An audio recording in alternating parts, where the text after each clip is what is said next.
അനധികൃത സ്വത്ത് സമ്പാദന ആരോപണങ്ങൾക്ക് പിന്നിൽ പോലീസിലെ ഗൂഢാലോചനയെന്ന് ADGP MR അജിത് കുമാറിന്റെ മൊഴി.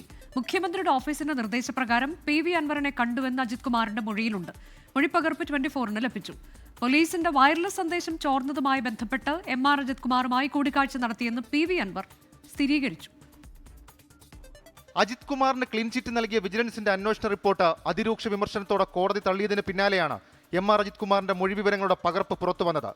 PV അൻവറുമായി സുഹൃത്തിന്റെ വീട്ടിൽ വെച്ച് അനുനയ ചർച്ച നടത്തിയെന്നാണ് മൊഴി. അൻവർ ഉന്നയിച്ച സംശയങ്ങൾ ദൂരീകരിക്കണമെന്ന് മുഖ്യമന്ത്രിയുടെ ഓഫീസ് ആവശ്യപ്പെട്ടു.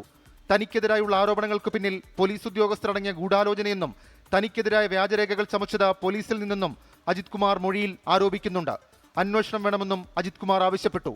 ആരോപണം ഉന്നയിച്ചത് PV അൻവറിന്റെ വഴിവിട്ട ഇടപാടുകൾക്ക് വഴങ്ങാത്തതിനാലാണെന്നും മൊഴിയിൽ പറയുന്നുണ്ട്. അതേസമയം വയർലെസ് സന്ദേശം ചോർന്നതുമായി ബന്ധപ്പെട്ട കാര്യങ്ങളിലായിരുന്നു കൂടിക്കാഴ്ചയെന്നും പച്ചക്കള്ളം പറഞ്ഞ അജിത് കുമാർ ഷാജൻ സ്കറിയെ രക്ഷിച്ചുവെന്നും PV അൻവർ. അദ്ദേഹത്തിന്റെ പെരുമാറ്റം, അദ്ദേഹത്തിന്റെ കള്ളത്തരം, അദ്ദേഹം ഒരു നൊട്ടോറിയസ് ക്രിമിനലിനായി പറഞ്ഞ് ഞാൻ ഇപ്പോഴും മാറുന്നില്ല. എന്തിനാണ് ഈ ചങ്ങാതിയെ ഇപ്പോഴും മുഖ്യമന്ത്രിയുടെ ഓഫീസ് ഇപ്പോഴും താങ്ങി നിർത്തുന്നത്? പോലീസിനെ നിയന്ത്രിക്കുന്നത് ഉപജാപക സംഘമെന്ന പ്രതിപക്ഷം.